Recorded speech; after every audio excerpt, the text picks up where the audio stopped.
Sesosok tubuh berjalan gontai setelah nafas tercekat di tenggorokannya. Darah segar mengalir dari punggungnya, menyebabkan rasa sakit tidak tertahankan. Saya posisi dalam rumah. Setelah itu ada dengar teriakan, saya lari keluar, berdiri dekat pintu saya. Hendrik!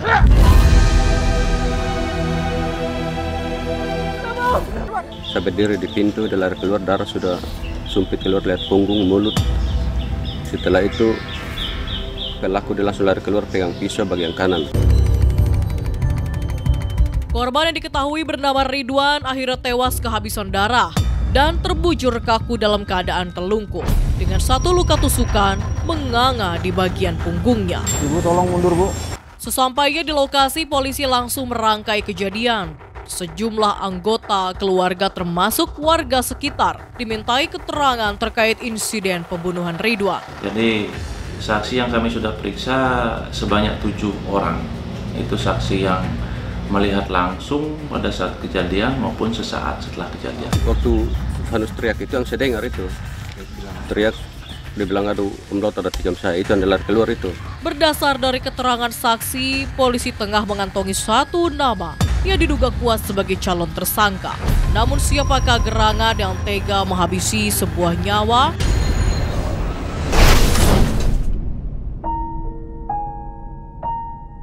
Romi, kakak kandung Surya, adalah salah seorang yang juga memiliki kedekatan erat dengan Ridwan. Dalam keseharian, mereka kerap kali saling bekerja sama dalam pekerjaan. Awal mula bisa ketemu dengan Om Stefanus? Itu di rumah, waktu mereka kan buat fondasi kios itu dengan kakak. Lama ditinggal, sang istri dan anak membuat Ridwan memiliki pesona tersendiri di mata Karlina, istri dari Surya. Ridwan tak sadar jika sebuah senyum mampu merasuki alam pikiran Karlina. Muncul kecurigaan itu setiap hari saya bekerja, Stefanus ini dia datang ke rumah. Awal kecurigaan dirasa Surya sejak kehadiran Ridwan yang hampir setiap hari menyambangi rumahnya. Menurut pengakuan tersangka memang sekitar tahun 2016 itu. Jadi dia sudah mencium ada gelagat hubungan antara korban dengan istrinya. Rupanya pesona yang dimiliki Ridwan tak henti membuat Karlina merasa canggung dan salah tingkah. Rasa yang tak sepantasnya hadir dalam kokohnya sebuah rumah tangga. Keretakan hubungan persaudaraan yang terjadi antara Ridwan dengan Surya dimulai dari kecurigaan Surya yang secara eksplisit jelas dituduhkan kepada Ridwan. Jadi sudah ada kecurigaan sebetulnya, dan dia sudah pernah menegur korban untuk tidak melakukan hubungan dengan itu. Kau ini ada memendam rasa sama Karlina. Entah apa yang sebenarnya tersimpan dalam hati, namun yang pasti tali persaudaraan telah berani Ridwan gadaikan untuk menutupi bau busuk yang mulai tercium. Gertakan Surya tak lantas membuat Ridwan bergeming. Dirinya justru berubah menjadi lebih liar dan nekat bermain kucing-kucingan dengan Surya. Bang Ridwan? Bukannya menolak permintaan nafsu setan yang merasuki Ridwan, Karlina justru seolah menyambut hasrat yang telah lama terpendam. Siang itu keduanya dirasuki nafsu birahi yang membutakan hati, seolah-olah menggadaikan kehormatan demi kenikmatan sesaat. Memang betul awalnya, tapi itu kejadiannya dari 3 tahun yang lalu. Oh iya, Lin, kira-kira si Surya curiga nggak dengan kedekatan kita ya? Tidak, Bang. Tidak ada bahasa apa-apa di rumah Bang Surya. Bukan menyesal, malah merasa kesal. Itulah yang ada di benak Ridwan. Hubungan aib terlarang yang seharusnya dihentikan justru semakin dikobarkan oleh kedua sejoli yang tengah dilanda nafsu duniawi. Cinta ataukah nafsu sesaat? Begitu tipis perbedaannya hingga mereka terus terperosok ke dalam kenistaan. Awalnya perselingkuhan memang terasa indah. Bibit cinta yang tumbuh dari sebuah hubungan yang diharamkan justru seakan-akan melengkapi kebahagiaan mereka. Ini apa, Lin? Aku hamil, Bang. Alasannya karena ingin punya anak lagi, makanya jadi seperti kan dari waktu kita sudah melahirkan anak pertama, mulai dari situ dia punya kelemahan. Namun mengapa Carlina sampai hati tega mengkhianati kesucian cinta Surya hanya demi mendapatkan keturunan secara tidak sah? Terdengar ganjil untuk menjadi nyata memang. Apakah ada motif lain yang akan terungkap?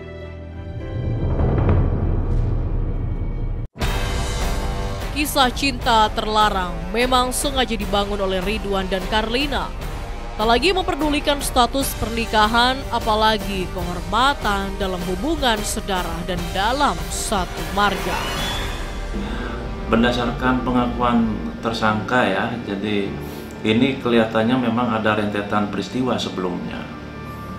Ya, rentetan peristiwa yang diduga ada perzinahan atau perselingkuhan antara istri tersangka dengan korban itu sendiri.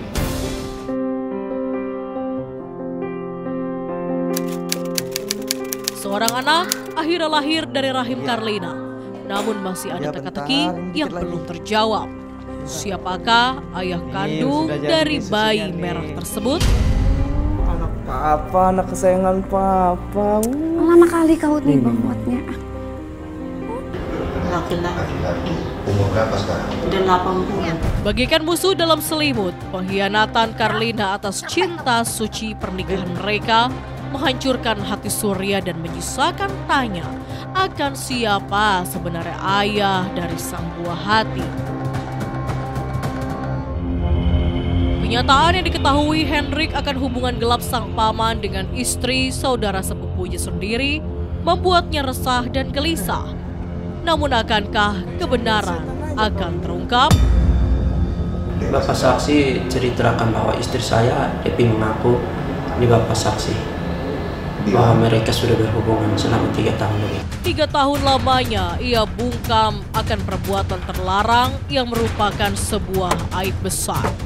Kini, secara gamblang, kenyataan pahit itu terdengar dari mulut Hendrik. Kesaksian Hendrik telah membuat api dalam diri Surya mendidih. Amarah dalam hatinya kian tak terbendung. Apaan sih Bang, teriak-teriak? Remuk sudah hati Surya. Pengakuan dari mulut Carlina akan pengkhianatan yang ia lakukan sungguh menyayat hati. Begitu dalam duri yang ditusukkan sang istri kepada dirinya. Rasa marah bercampur malu kian menumpuk di dalam hati Surya atas aib yang ditebar sang istri. Saksi kunci yang tak lain adalah keponakannya sendiri. Kini harus turut andil dalam pemecahan masalah ini. Terus dia lapor bahwa saya punya masyarakat ada dapat masalah. Terus saya tanya masalah apa Bapak RT, dia bilang ini masyarakat Bapak ada dapat masalah. Saya bilang siapa namanya, dia bilang Bapak.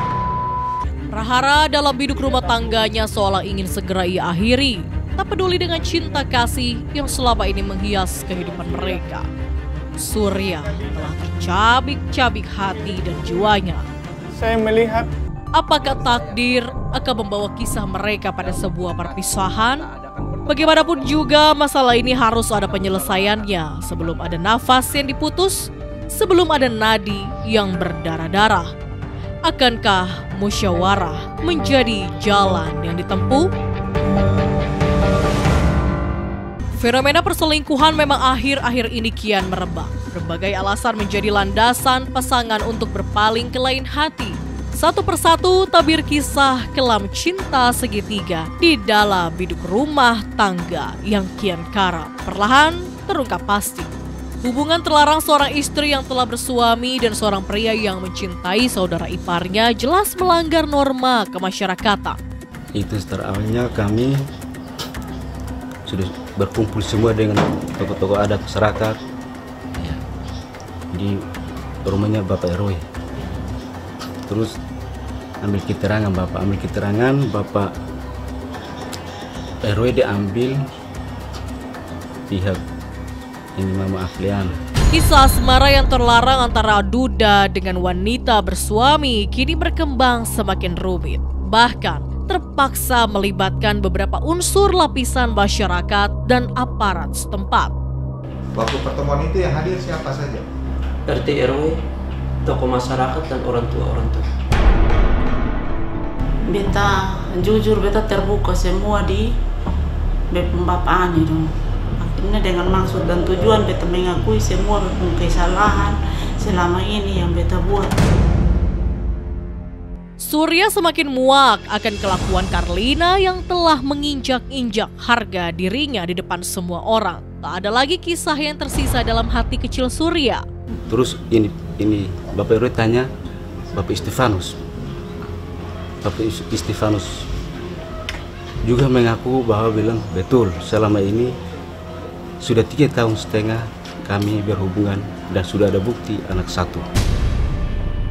Adat diisi lembaga dituang perselingkuhan Carlina dan Ridwan kini harus mereka pertanggungjawabkan sesuai adat yang berlaku. Ternyata urusnya bukan untuk memperbaiki, malah mereka menyuruh saya untuk pergi tinggal dengan Bapak Stefanus yang korban ini. Yang ambil keputusan Bapak Lukius Lona, dia minta pertama 50 juta dengan sapi 1 ekor, tapi keluar bapak dari si korban ini minta 30. Akhirnya mereka menyetujui 30 juta dengan sapi 1 ekor. Sebuah harga harus dibayarkan Ridwan untuk menebus tubuh Carlina. Sebuah kesepakatan dan sangat alot dan mungkin akan berakhir tanpa kedamaian. Kesepakatan itu Pak, orang tua dengan RT itu mereka harus, istri saya harus tinggal dengan Vanus hari itu juga. Terus apa lagi sih? Terus itu Stefanus ini pegang tangan istri saya lalu dibawa ke rumahnya Pak. Sungguh miris, istri yang selama ini menemaninya ternyata menebar racun dalam hidup Surya. Kenyataan yang sangat menusuk relung jantungnya. Kehidupan Carlina kini berubah sudah. Laki-laki yang dulu menemaninya tak serupa dengan apa yang ada di hadapannya saat ini. Kini Ridwan menjadi pengganti Surya. Sejak kapan istri ini tinggal dengan si Stefanus? Sejak tanggal 3 bulan. Karena Stefanus mau bertanggung jawab. Sebenarnya waktu itu memang beta tidak punya pikiran atau ini untuk mau tinggal dengan Om Stef. Tidak pernah punya pikiran seperti itu. Nasi sudah menjadi bubur. Percikan api pengkhianatan yang dilakukan Carlina kini tiada guna lagi untuk disesali.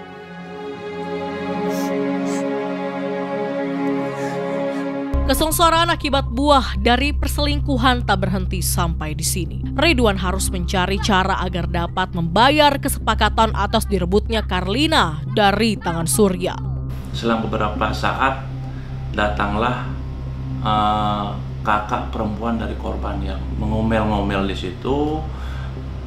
Tujuan mengomel itu ditujukan kepada istri daripada tersangka, yang mana istri tersangka tuh ada serumah dengan korban pada saat itu. Tanggal 7 itu Pak, jam 5 waktu pi kas bangun beta baru jam 5. Dia minta sertifikat mau gade untuk kas bulan omlot dia ini lot lau ini dia pungguan 30 juta dengan sapi 1 ekor. Nah beta kasih habis sertifikat, beta datang kasih tahu Hendik, beta datang mengomel Vanus ini. Namun apakah keluarga lain rela dengan pengorbanan harga yang harus ditempuh Ridwan hanya demi Carlina? Kepedihan akibat hilangnya sang istri tak membuat Surya patah arang. Rutinitas yang ia jalani selama ini tetap ia lakukan meski hati berkata lain. Nah pagi itu dia baru pulang dari mencari makanan ternak. Ya, mencari makanan ternak, membawa parang dan pisau. Itu bawaan yang biasa dia bawa. Kehidupan Surya yang seolah tenang justru berbanding terbalik dengan Carlina yang kini harus menahan rasa sakit hati atas perlakuan Sandra yang menganggap dirinya sebagai pembawa bencana. Waktu mama ke rumahnya Om Stef yang waktu diantar tanggal 3 itu anak laki-laki yang hasil hubungan itu juga ada sama-sama? Tidak ada, karena mereka bilang kalau mau ikut itu anak berarti harus kasih kembali semua ini kerugian dari Bapak lo, baru bisa ikut itu anak. Aktivitas pagi itu nampak baik-baik saja, seolah perhara yang sempat terjadi tak terendus lagi di kampung yang damai. Awalnya si tersangka itu datang ke rumah Hendrik namanya.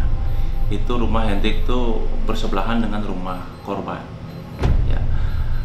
Datang ke sana tujuannya untuk memperbaiki ronsleting celananya rusak katanya. Sekitar jam 6:30 itu pagi. Terus begitu sampai di sana dia masuk ke dalam rumah dan ketemu dengan tuan rumah. Tiba-tiba terusik dengan pemandangan yang membuat miris hati Surya terlihat di depan mata. Meski Carlina telah menyakiti hatinya, namun tangisan yang keluar dari air mata sang istri tetaplah menjadi amarah bagi Surya.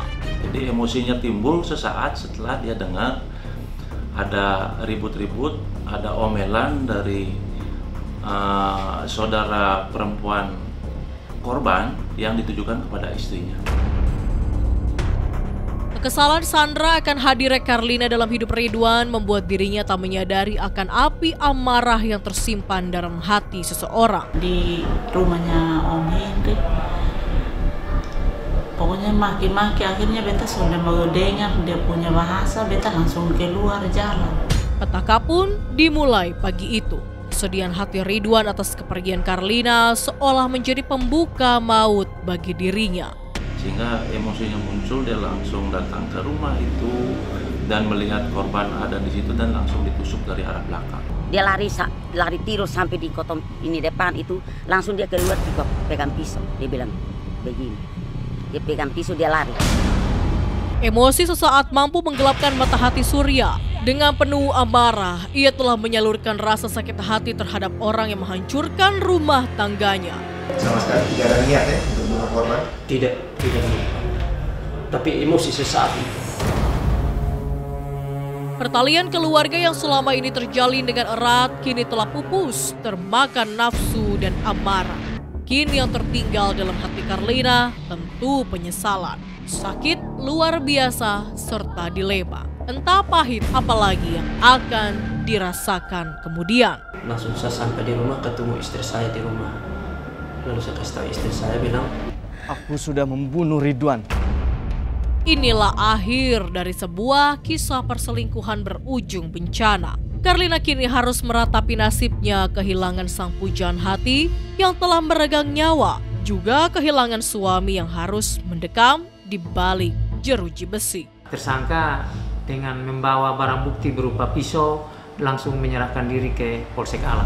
Ingin menyampaikan permohonan maaf karena perbuatan atau tingkah laku sehingga buat keluarga besar sakit hati, sehingga terjadi korban pembunuhan. Penyesalan tiada guna, semua telah hancur berkeping-keping akibat nafsu sesaat manusia. Kini hanya isak tangis keluarga yang ditinggalkan terus terngiang-ngiang di telinga Surya. Dua lelaki harus menderita akibat cinta. Ya, Ridwan telah tiada, sedangkan Surya kini harus mendekam di penjara untuk waktu yang lama. Sampai dengan sekarang kita jerat pelaku dengan pasal 338 KUHP. Ancaman hukuman maksimal penjara 15 tahun. Cemburu dan sakit hati menjadi amarah yang terluapkan dengan menghabisi sebuah nyawa. Surya telah melampiaskan amarah akibat perselingkuhan sang istri dengan korban. Dengan keji, menghabisi Ridwan yang tak lain adalah saudara sepupunya sendiri. Sehingga kalau kami simpulkan motif untuk sementara, itu adalah ada motif dendam dan cemburu dari tersangka itu sendiri terhadap korban. Tali persaudaraan kini ternoda dengan kucuran darah yang keluar dari tubuh sang sepupu. Sebenarnya apabila ada kasus-kasus yang terjadi seperti yang terjadi barusan saja, itu agar masyarakat dapat segera melapor kepada pihak kepolisian yang barang tentu pada awalnya kami akan coba memediasi untuk kita selesaikan, kita carikan jalan keluar yang lebih baik dengan cara mediasi terlebih dahulu sebelum dilakukan proses hukum. Nilai luhur dari sebuah aspek kehidupan sejatinya tersusun rapi dengan adanya norma hukum adat yang seringkali mampu meredam konflik antar masyarakat ataupun suku di sebuah daerah. Drama orang ketiga tentu bukan sekedar hati dan perasaan. Persoalan cinta terlarang telah melahirkan banyak korban. Terlepas dari siapa ataupun apapun penyebabnya, pertalian keluarga bahkan terbukti mudah ternodakan begitu saja lantaran urusan cinta.